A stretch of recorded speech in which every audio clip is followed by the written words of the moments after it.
Sa Pilipinas, isang tradisyonal na laro ang tago-taguan na nilalaro sa labas ng bahay at karaniwan tuwing dapit hapon o gabi, lalo na kung maliwanag ang buwan.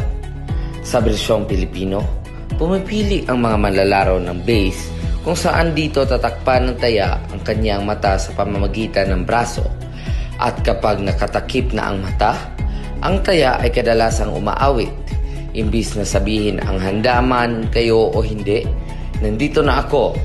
May iba't ibang teknik ng awit at ilan sa mga ito ang sumusunod. Una, tago-taguan maliwanag ang buwan. Masarap maglaro sa dilim-diliman. Pangalawa, tago-taguan maliwanag ang buwan. Wala sa likod, wala sa harap. Pagbilang ng 10, nakatago na kayo. 1, 2, 3, 4, 5, 6, 7, 8, 9, 10. Matapos magbilang ng taya, maaaring magtanong ito kung handa na ang lahat at maaaring sumagot o hindi ang mga nakatago. Kapag wala nang marinig na sagot, maaaring masimulang maghanap na ang taya.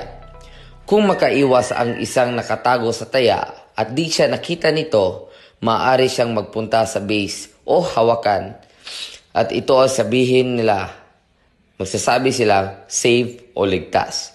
Kung may nahanap naman ang taya, sasabihin naman niya bong at ang pangalan ng nahanap naman lalaro.